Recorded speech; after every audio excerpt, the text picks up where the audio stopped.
Break ಆದಮೇಲೆ ಮತ್ತೆ ಸ್ವಾಗತ. ನೇತ್ರಾವತಿ ನದಿ ತೀರದಲ್ಲಿ ಶವ ಹೂತಿಟ್ಟ ಪ್ರಕರಣಕ್ಕೆ ಸಂಬಂಧಪಟ್ಟಂತೆ ಪಾಯಿಂಟ್ ನಂಬರ್ 11ರಲ್ಲಿ ಇವತ್ತು ಶೋಧ ಕಾರ್ಯಾಚರಣೆ ಆರಂಭವಾಗ್ತಾ ಇದೆ. ಮೊದಲಿಗೆ ಕಾರ್ಮಿಕರೇ ಈ ಶೋಧ ಕಾರ್ಯಾಚರಣೆ ಮಾಡಲಿದ್ದಾರೆ. ಮೊದಲಿಗೆ ಖುದ್ದು ಕಾರ್ಮಿಕರು ಸ್ಥಳಕ್ಕೆ ಬರಲಿದ್ದಾರೆ.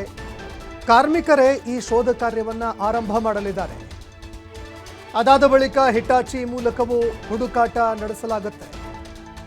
ಮೊದಲಿಗೆ ಕಾರ್ಮಿಕರಿಂದ ಅಗಿಯೋದಕ್ಕೆ ಆರಂಭವಾಗುತ್ತೆ, ಅಂದರೆ ಕೈಯಿಂದ ಅಗಿಯೋದಕ್ಕೆ ಆರಂಭ ಮಾಡಲಾಗುತ್ತೆ. ಅದಾದ ಬಳಿಕ ಹಿಟಾಚಿ ಬಳಕೆ ಮಾಡಿಕೊಳ್ಳುವಂತಹ ಒಂದು ನಿರ್ಧಾರಕ್ಕೆ ಬರಲಾಗಿದೆ. ಹಿಟಾಚಿ ಮೂಲಕವೂ ಹುಡುಕಾಟ ನಡೆಸೋದಕ್ಕೆ ಅಂತ ಸಿದ್ಧತೆ ಮಾಡಿಕೊಳ್ಳಲಾಗಿದೆ. ಇವತ್ತು 3 ಪಾಯಿಂಟ್ಗಳಲ್ಲಿ ಶೋಧ ಮಾಡೋದಕ್ಕೆ SIT ತಂಡ ಪ್ಲ್ಯಾನ್ ಮಾಡಿಕೊಂಡಿದೆ. ಒಟ್ಟು 3 ಸ್ಥಳಗಳು, ಅಂದರೆ point number 11, point number 12, point number 13. ಈ 3 ಪಾಯಿಂಟ್ಗಳಲ್ಲಿ ಹುಡುಕಾಟ ನಡೆಸೋದಕ್ಕೆ ಅಂತ ಪ್ಲ್ಯಾನ್ ಮಾಡಿಕೊಳ್ಳಲಾಗಿದೆ. ಇನ್ನು ನಿನ್ನೆಯ ಒಂದು ಶೋಧ ಕಾರ್ಯಾಚರಣೆಯಲ್ಲಿ ಈ 11ನೇ ಪಾಯಿಂಟ್ನಲ್ಲಿ ಉತ್ಖನನ ಆಗಬೇಕಾಗಿತ್ತು. ಆದರೆ ಏಕಾಏಕಿ ಆ ವ್ಯಕ್ತಿ, ಅನಾಮಿಕ ವ್ಯಕ್ತಿ ಏನಿದ್ದಾನೆ ಆತ, ಇಲ್ಲಿ ಬೇಡ, ಇದಕ್ಕಿಂತ ಮತ್ತೊಂದು ಜಾಗ ಇದೆ ಅಂತ ಬಂಗ್ಲೆ ಗುಡ್ಡಕ್ಕೆ ಆತ ಕರೆದುಕೊಂಡು ಹೋಗ್ತಾನೆ. ಪಕ್ಕದಲ್ಲೇ ಇದ್ದಂತಹ ಮತ್ತೊಂದು ಸ್ಥಳದಲ್ಲಿ ಶೋಧ ಕಾರ್ಯ ನಡೆಸಲಾಗಿತ್ತು. ಹೀಗಾಗಿ ನಿನ್ನೆ ಮತ್ತೊಂದು ಕಳೇಬರ ಕೂಡ ಪತ್ತೆಯಾಗಿತ್ತು. ಈಗ ಈ ಪ್ರಕರಣಕ್ಕೆ ಸಂಬಂಧಪಟ್ಟಂತೆ ಪಾಯಿಂಟ್ ನಂಬರ್ 11ರಲ್ಲಿ ಶೋಧ ಕಾರ್ಯಾಚರಣೆ ಇನ್ನೇನು ಕೆಲವೇ ಕ್ಷಣಗಳಲ್ಲಿ ಆರಂಭ ಆಗತ್ತೆ. ಮುನ್ನೆಚ್ಚರಿಕೆ ಕ್ರಮವಾಗಿ ಸಾಕಷ್ಟು ಕ್ರಮಗಳನ್ನು ಕೈಗೊಳ್ಳಲಾಗಿದೆ. ನಿನ್ನೆ ಉಪ್ಪಿನ ಮೂಟೆಗಳನ್ನು ಹೊತ್ಕೊಂಡು ಕಾರ್ಮಿಕರು ಹೋಗಿದ್ದನ್ನು ಕೂಡ ನಾವು ನೋಡಿದ್ವಿ. ಸಾಕಷ್ಟು ಕಾರಣಗಳು ಇರಬಹುದು ಅದಕ್ಕೆ. ಆದರೆ ಇವತ್ತು 11ನೇ ಪಾಯಿಂಟ್, 12ನೇ ಪಾಯಿಂಟ್, 13ನೇ ಪಾಯಿಂಟ್ನಲ್ಲಿ ಕಳೇಬರ ಸಿಗತ್ತಾ, ಅಸ್ಥಿಪಂಜರಗಳು ಸಿಗತ್ತಾ ಅನ್ನೋ ಒಂದು ಪ್ರಶ್ನೆ ಸಾಕಷ್ಟು ಕಾಡ್ತಾ ಇದೆ. ಯಾಕಂದರೆ ಈ ಪ್ರಕರಣದಲ್ಲಿ ಈವರೆಗೆ 2 ಶವಗಳು, 1 ಅಸ್ಥಿಪಂಜರಗಳು ಪತ್ತೆಯಾಗಿದೆ. ಇನ್ನು ನೇತ್ರಾವತಿ ನದಿ ತೀರದಲ್ಲಿ ಶವ ಹೂತಿಟ್ಟ ಪ್ರಕರಣಕ್ಕೆ ಸಂಬಂಧಪಟ್ಟಂತೆ SIT ಅಧಿಕಾರಿಗಳಿಂದ 7ನೇ ದಿನದ ಶೋಧ ಕಾರ್ಯ ಆರಂಭ ಆಗುತ್ತೆ. ಪಾಯಿಂಟ್ ನಂಬರ್ 11ರಲ್ಲಿ SIT ಅಧಿಕಾರಿಗಳು ಶೋಧ ಕಾರ್ಯ ನಡೆಸ್ತಾರೆ. ಬಂಗ್ಲೆ ಗುಡ್ಡದ ಪಾಯಿಂಟ್ ನಂಬರ್ 11ರಲ್ಲಿ ಹುಡುಕಾಟ ನಡೆಯುತ್ತೆ. ದೂರುದಾರನನ್ನ ಕರೆತಂದು ಪಾಯಿಂಟ್ ನಂಬರ್ 11ರಲ್ಲಿ ಶುರುವಾಗ್ತಾ ಇದೆ ಕಾರ್ಯ. ಸದ್ಯ ಪಾಯಿಂಟ್ ನಂಬರ್ 11ರಲ್ಲಿ 3 ಅಡಿ ಅಗೆದಿದ್ದಾರೆ ಅನ್ನೋ ಮಾಹಿತಿಗಳು ಕೂಡ ಲಭ್ಯವಾಗಿದೆ. ಅಂದರೆ ಕಾರ್ಯಾಚರಣೆ ಆರಂಭ ಆಗಿದೆ. 3 ಅಡಿಯಷ್ಟು ಈಗಾಗಲೇ ಅಗೆದಿದ್ದಾಗಿದೆ. ಒಂದು ವೇಳೆ ಈ ಹಿಂದೆ ನಡೆದಂತಹ ಸಂದರ್ಭದಲ್ಲಿ, ಅಂದರೆ ಕೈಯಿಂದ ಕಾರ್ಮಿಕರು ಅಗದಂತಹ ಸಂದರ್ಭದಲ್ಲಿ ಕಳೇಬರ ಪತ್ತೆಯಾಗದೇ ಇದ್ದರೆ ಆಗ ಹಿಟಾಚಿ ಕೂಡ ಬಳಕೆ ಮಾಡಿಕೊಳ್ಬೇಕು ಅಂತ ಆ ಪ್ಲ್ಯಾನ್ ಕೂಡ ಮಾಡ್ಕೊಂಡಿದ್ದಾರೆ SIT ಅಧಿಕಾರಿಗಳು. ಇನ್ನು ಈ ಪಾಯಿಂಟ್ ನಂಬರ್ 11, 12, 13 ಸಾಕಷ್ಟು ಪ್ರಾಮುಖ್ಯತೆ ಪಡೆದುಕೊಳ್ತಾ ಇದೆ. ಈ ಒಂದು ಪಾಯಿಂಟ್ಗಳಲ್ಲಿ ಏನಾದರೂ ಅಸ್ಥಿಪಂಜರ ಸಿಕ್ಕಿದ್ದೇ ಆದರೆ ಆಗ ಈ ಪ್ರಕರಣಕ್ಕೆ ಭಾರಿ ಬಲ ಬಂದಂತಾಗತ್ತೆ. ಈ ಬಗ್ಗೆ ಮತ್ತಷ್ಟು ಮಾಹಿತಿ ಕೊಡ್ತಾರೆ ಪ್ರತಿನಿಧಿ ಆದಿತ್ಯ, ನೇರ ಸಂಪರ್ಕದಲ್ಲಿ ಜಾಯ್ನ್ ಆಗಿದ್ದಾರೆ. ಆದಿತ್ಯ, 7ನೇ ದಿನಕ್ಕೆ ಈ ಒಂದು ಶೋಧ ಕಾರ್ಯಾಚರಣೆ ಕಾಲಿಡ್ತಾ ಇದೆ. ಈ ಸಂದರ್ಭದಲ್ಲಿ 2 ಕಳೇಬರಗಳು ಪತ್ತೆ ಆಯಿತು. ಈ ಪ್ರಕರಣದಲ್ಲಿ ಬಹಳಷ್ಟು ಪ್ರಮುಖವಾದಂತಹ ಸಾಕ್ಷ್ಯಗಳವೆಲ್ಲವೂ ಕೂಡ. ಈಗ ಈ 3 ಪಾಯಿಂಟ್ಗಳಲ್ಲಿ ಉತ್ಖನನ ಕಾರ್ಯ ಯಾವ ರೀತಿಯಾಗಿ ಆರಂಭ ಮಾಡಿದ್ದಾರೆ SIT ಅಧಿಕಾರಿಗಳು? 11, 12, 13ನೇ ಪಾಯಿಂಟ್ಗಳು ಎಷ್ಟು ಪ್ರಾಮುಖ್ಯತೆ ಪಡಿತಾ ಇದೆ? ಈ ಬಗ್ಗೆ ಮತ್ತಷ್ಟು ಮಾಹಿತಿ ಕೊಡೋದಾದರೆ.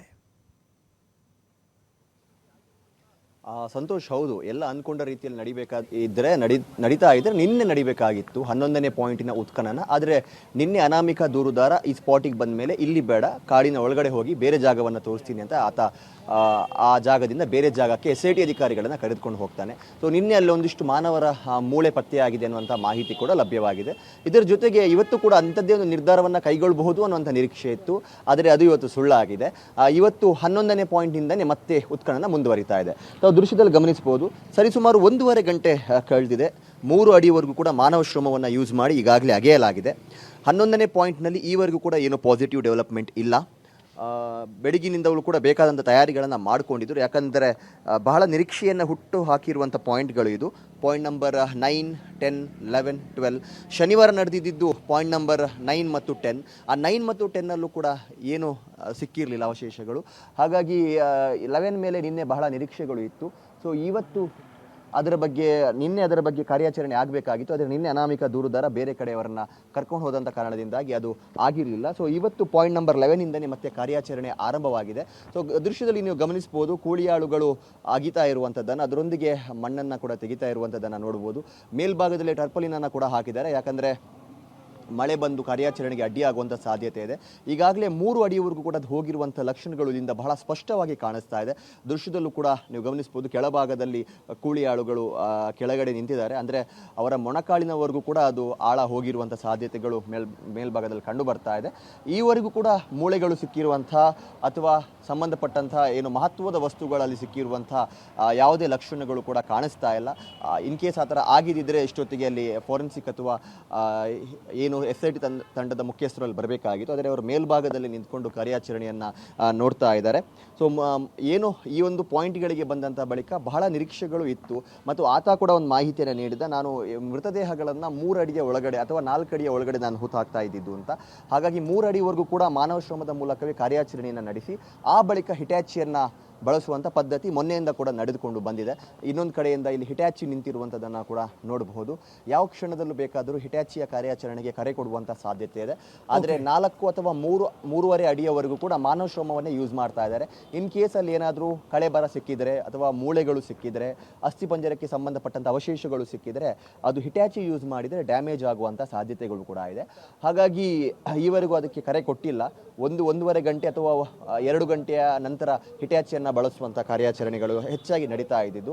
ಸೊ ಇವತ್ತಾದರೂ ಈ 3 ಪಾಯಿಂಟ್ಗಳು, ಪ್ರಮುಖವಾಗಿ ಪಾಯಿಂಟ್ ನಂಬರ್ 11, 12 ಮತ್ತು 13 ಕ್ಲೈಮ್ಯಾಕ್ಸ್ ಹಂತಕ್ಕೆ ತಲುಪುತ್ತಾ ಅನ್ನುವಂಥ ನಿರೀಕ್ಷೆ ಇದೆ. 12ಕ್ಕೆ ಬೇಕಾದಂಥ ತಯಾರಿಗಳನ್ನು ಈಗಾಗಲೇ ಪರಾದೆ ಕಟ್ಟಿ ಮಾಡಲಾಗಿದೆ. ಯಾಕಂದರೆ ಈ ಪಾಯಿಂಟ್ ಪಕ್ಕದಲ್ಲೇ 12 ಇದೆ. ಆದರೆ 13ನೇ ಪಾಯಿಂಟಿನಿಂದ ಬಹಳ ದೂರದಲ್ಲಿದೆ. ಸುಮಾರು 300 ಮೀಟರ್ನಷ್ಟು ದೂರದಲ್ಲಿ 13ನೇ ಪಾಯಿಂಟ್ ನೇತ್ರಾವತಿ ಸ್ನಾನ ಘಟ್ಟದ ಪಕ್ಕದಲ್ಲೇ ಇದೆ. ಸೊ ಇವತ್ತು ಮಧ್ಯಾಹ್ನ 4 ಗಂಟೆಯ ಒಳಗೆ ಏನಾದರೂ ಇಲ್ಲಿನ ಕಾರ್ಯಾಚರಣೆ 4 ಗಂಟೆವರೆಗೂ ಕೂಡ ಸಮಯವನ್ನು ತೆಗೆದುಕೊಂಡರೆ, ಅಂದರೆ 11 ಮತ್ತು 12ನೇ ಪಾಯಿಂಟ್ ಅದು ನಾಳೆಯೂ ಕೂಡ ಮುಂದುವರಿಯುವಂಥ ಸಾಧ್ಯತೆ ಇದೆ. ಅಂದರೆ 13ನೇ ಪಾಯಿಂಟನ್ನು ನಾಳೆಗೆ ಸೀಮಿತಗೊಳಿಸುವ ಸಾಧ್ಯತೆ ಇದೆ. ಯಾಕಂದರೆ ಅಲ್ಲಿ 2ಕ್ಕಿಂತ ಹೆಚ್ಚು ಮೃತದೇಹವನ್ನು ನಾನು ಹೂತಿದ್ದೀನಿ ಅನ್ನುವಂಥ ಮಾಹಿತಿಯನ್ನು ಅನಾಮಿಕ ದೂರುದಾರ ಕೂಡ ಕೊಟ್ಟಿದ್ದ. ಆ ಕಾರಣದಿಂದಾಗಿ ಅದನ್ನು ನಾಳೆಗೆ ಪೋಸ್ಟ್ಪೋನ್ ಮಾಡುವಂಥ ಸಾಧ್ಯತೆಗಳು ಕೂಡ ಇದೆ. ಸೊ ಪಾಯಿಂಟ್ ನಂಬರ್ 6 ಮತ್ತು ನಿನ್ನೆ ತೆಗೆದುಕೊಂಡಂಥ ಒಂದು ಟರ್ನಿಂಗ್ ಪಾಯಿಂಟ್ 11ನಲ್ಲಿ ಕಾರ್ಯಾಚರಣೆ ಮಾಡಬೇಕಾಗಿತ್ತು. ಆದರೆ ಉತ್ಖನನ ಮಾಡಿರುವಂಥ 11ನೇ ಜಾಗದಲ್ಲಿ ನಿನ್ನೆ ಮಾನವರ ಮೂಳೆಗಳು ಪತ್ತೆಯಾಗಿರುವಂಥದ್ದು. ಸೊ ಅದರ ಬಗ್ಗೆ ತನಿಖೆ ಕೂಡ ತೀವ್ರಗೊಂಡಿದೆ. ಒಂದು ಕಡೆಯಿಂದ ಬೇರೆ ಯಾವುದೋ ಒಂದು ಅಸ್ಥಿಪಂಜರ ಕೂಡ ಅಲ್ಲಿ ಸಿಕ್ಕಿತ್ತು, ಸುಸೈಡ್ ಮಾಡಿಕೊಂಡಂಥ ಸ್ಥಿತಿಯಲ್ಲಿ ಅದಿತ್ತು ಅನ್ನುವಂಥ ಮಾಹಿತಿಗಳು ಕೂಡ ಲಭ್ಯವಾಗಿತ್ತು. ಸೊ ಅದರ ಹಿಂದೆ SIT ಅಧಿಕಾರಿಗಳ ತಂಡ ಹಿಂದೆ ಬಿದ್ದಿದೆ. ಅವರು ಅದರ